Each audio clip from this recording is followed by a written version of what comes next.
Hi, my name is Tiffany and I'm from Straight Stitching, where I design traditional quilt patterns refreshed with a modern sensibility.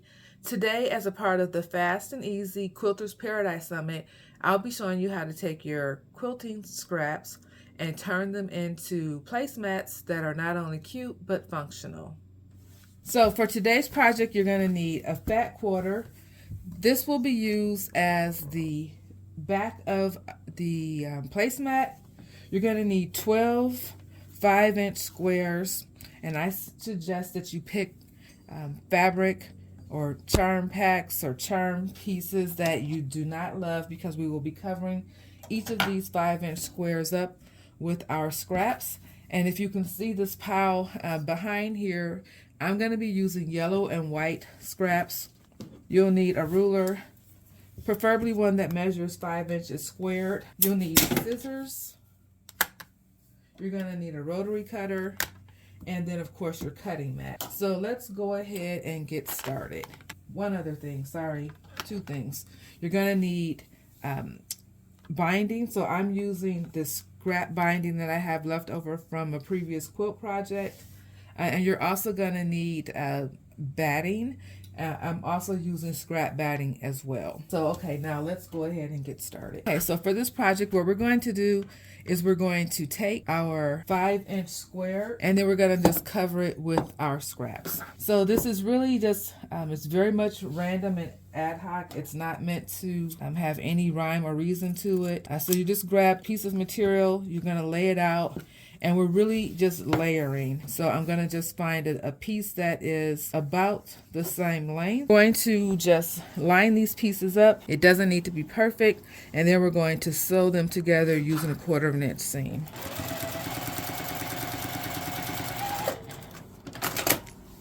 Okay, so we have those together. Now we're just going to do stitch and flip. And we're going to keep doing this same process until we have this entire square covered. And again, it doesn't need to be perfect. You don't need to iron anything ahead of time. We'll do that at the end. So you want to slightly do what I call auditioning your pieces. You want to make sure that as you're laying out the pieces, that you're covering up the amount of your base square that you intended to.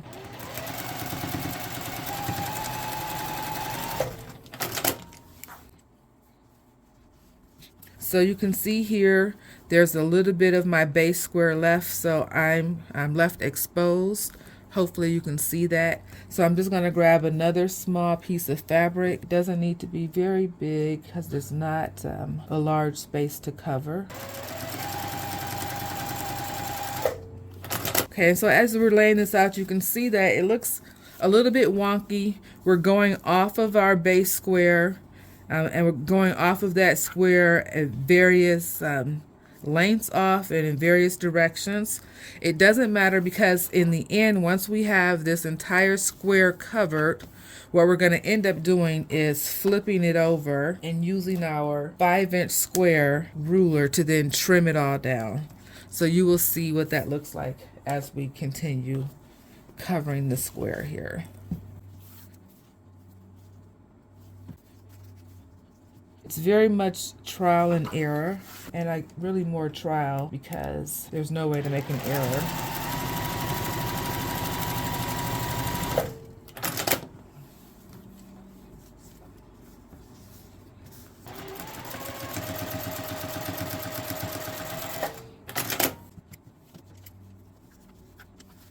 Okay, just going to keep doing that same process until we have the entire square covered.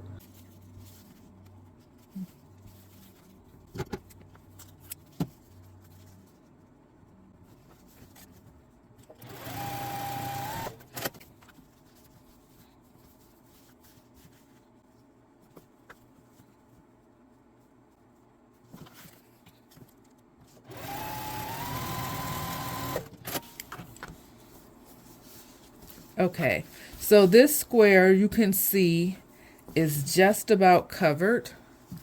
If you look really closely, you can see that this small corner here is not covered.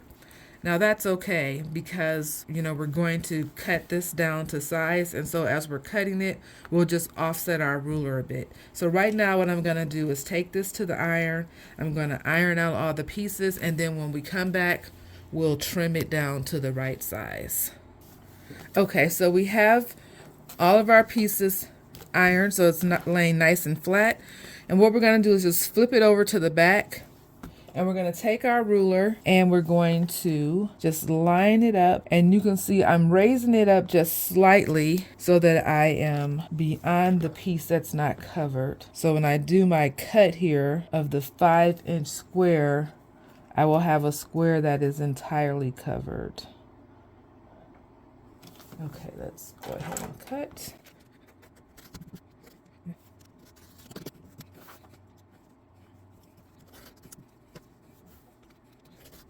Okay, so here is our first square that we will be using in our scrappy placemat. Now, obviously, as we're trimming, we are producing more scraps. And so it's at this point that you'll need to decide whether or not the scraps are large enough that you would continue to save them for another project, or if they're small enough and you feel like you've gotten your money's worth out of the fabric overall and you're able to toss it. Now that you've seen how to cover each base square, repeat the same process until all 12 base squares are covered.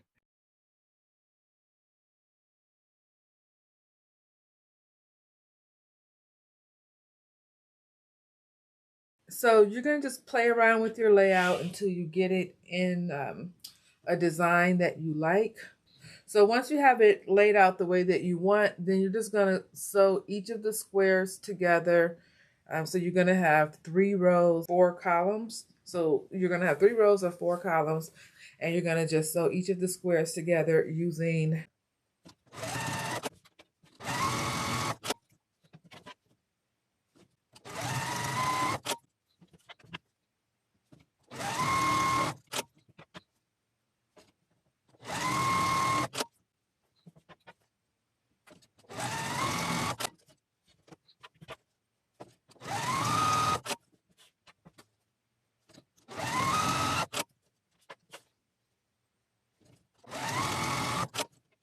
So you'll notice when you're sewing these squares together, there's a lot of bulk in the inseam. So we're going to go ahead and press these seams open and press them as flat as you possibly can.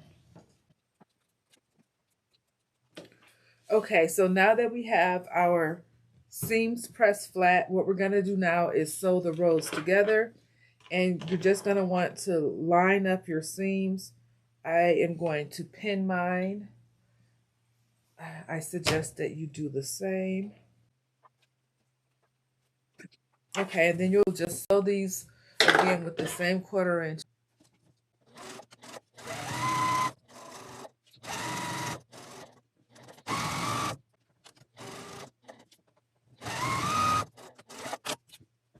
Okay, so we have 2 rows together. And now we're going to pin our 3rd row.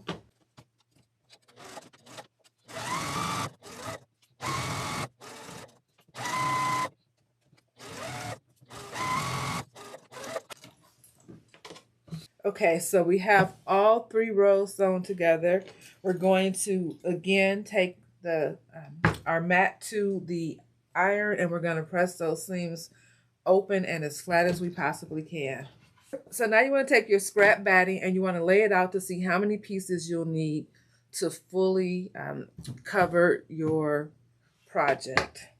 So I'm going to, now I have 2 pieces here. You can see that they're oddly shaped and they don't have straight edges. So I am going to take these over to my larger cutting mat and I'm going to line them up. I'm going to just do a straight cut so that they will lay flush against each other. Okay, so the next thing we're going to do is we're going to take our back quarter and we're going to lay it out right side down. And then now I'm going to take my batting and I'm going to just lay it onto the back side of the, okay, so I have my batting. Now you notice I did cut them so that they have one straight seam that they, or one straight line that they can bump up against each other with. I am not going to bother with batting tape or sewing these together. One, because it's a scrappy placemat, so it's not as if it were a quilt. If I were taking scrap batting and making a quilt, I would definitely use batting tape to secure it together. But for a project this small, I don't think it's necessary. So now I'm going to lay my placemat out onto the batting. And I'm just doing like a quick check here to make sure I have adequate space around the placemat, so that if you can see, if I fold this back here, I have adequate space on the fat quarter where I know when I do the quilting, I'm not going to come into any shifting issues or having not enough of the backing to cover the placemat. We need to secure these 3 layers together. You can do one of 2 things. You can use pins, or you can use basting spray. For my quilts, I generally use basting spray. For this project, I'm going to use pins. Okay, so I'm just going to lay the pins in. And I'm going to try to make sure I'm pinning along the seam of where my 2 pieces of batting are laid against each other.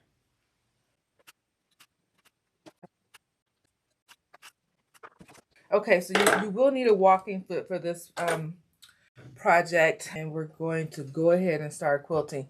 Now, you can definitely determine how you want to quilt your placemat, of course.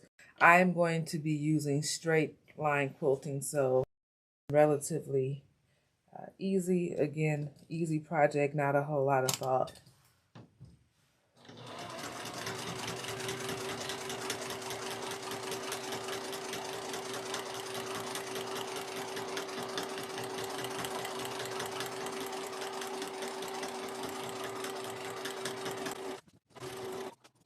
So I just very quickly went through and did 3 stitches, and I'm just thus far stitching right along the path of the seam. And now I'm going to go back and begin to fill in the quilting. Because it is a placemat and because I'm using the scrap batting, I'm going to quilt this pretty densely. So my stitches will be rather close. And again, this is totally a personal preference, and you select the method that you want to use.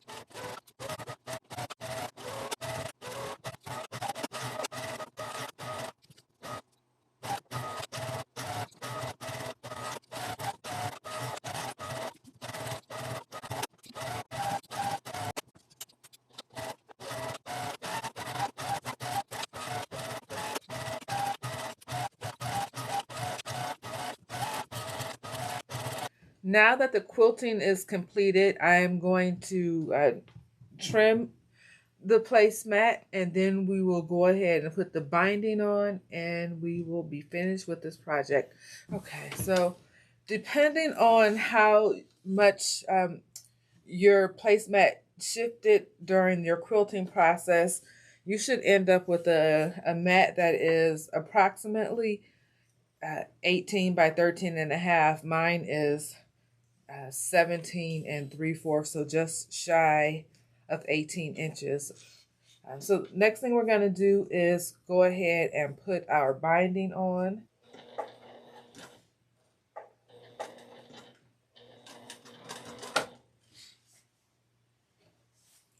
Okay, so I am using a compensating foot. I like to use this foot because it has the 1/4 inch guide, and it's because it compensates, it acts slightly as a walking foot to help push the material through or under the needle. 1/4 inch just here on this corner.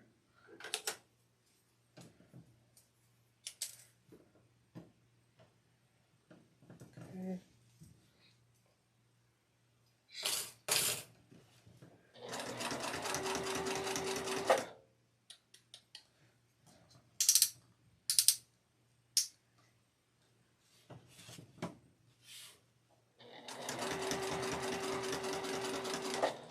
Okay, so I've marked 1/4 inch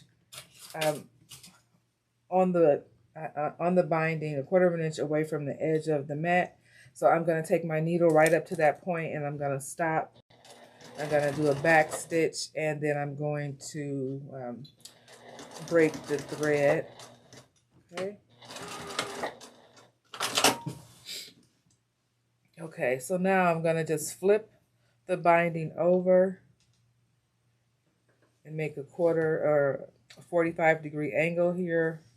So you want to have your binding be straight with the edge of your mat, and then we're going to do a flip back.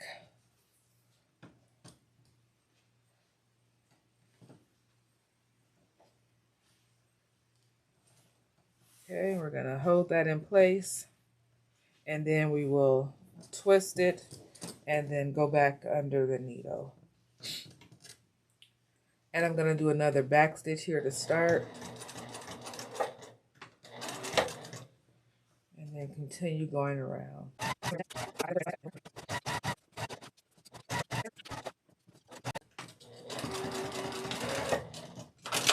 Okay, so now we need to connect the two ends of our binding.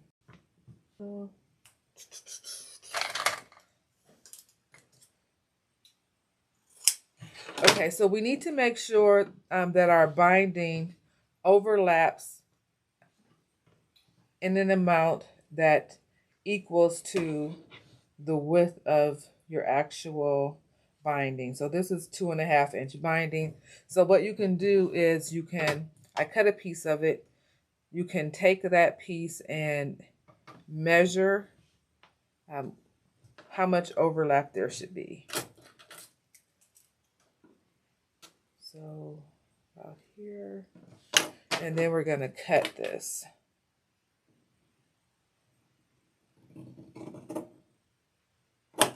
Okay, so now we have 2 tails that we need to connect. So we're going to just flip out one piece of it, the top piece, and you're going to flip it out and lay it flat, and then you want to flip your other piece on top of it, and you want the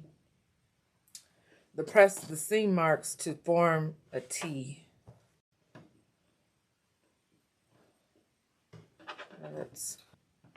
We're going to open up this top piece, lay it flat, and then we're going to swing this piece on top, cross. Now what we want to do is we want to sew a diagonal line from corner to corner, and I'm going to just pin this so that it doesn't shift around. And also, if you need to, back out some of the stitches that you put in coming around, just to give yourself a little bit more room. Okay, so we want to sew align a stitch from this corner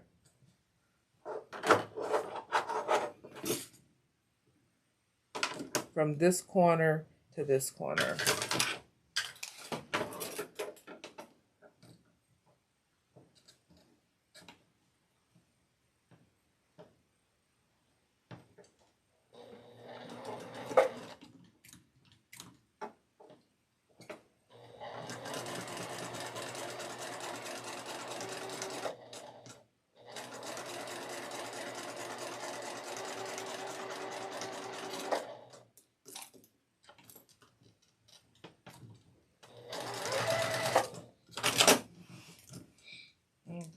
let's see. Okay, then you want to open that up to make sure that you did sew it in fact the right way. So I'm going to just go ahead and trim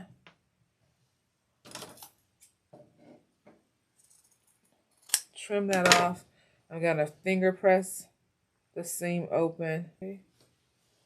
And then I'm going to go back and sew up the rest of the binding.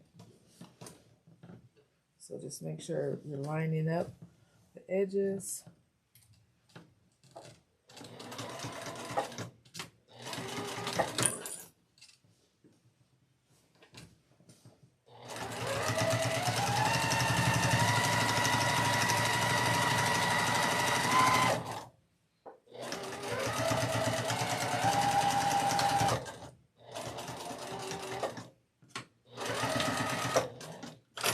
Okay, so it's totally connected.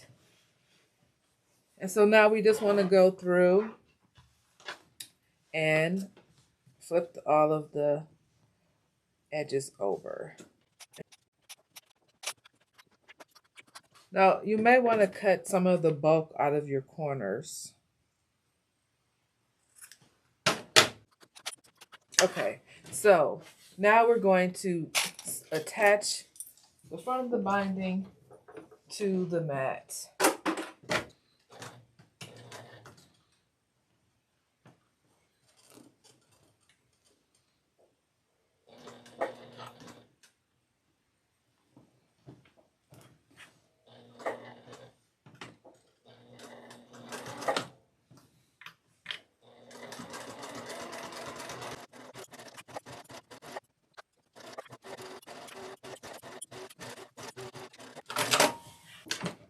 Well, thank you for watching. I hope you've enjoyed today's session, and I hope that this is a project that you will try.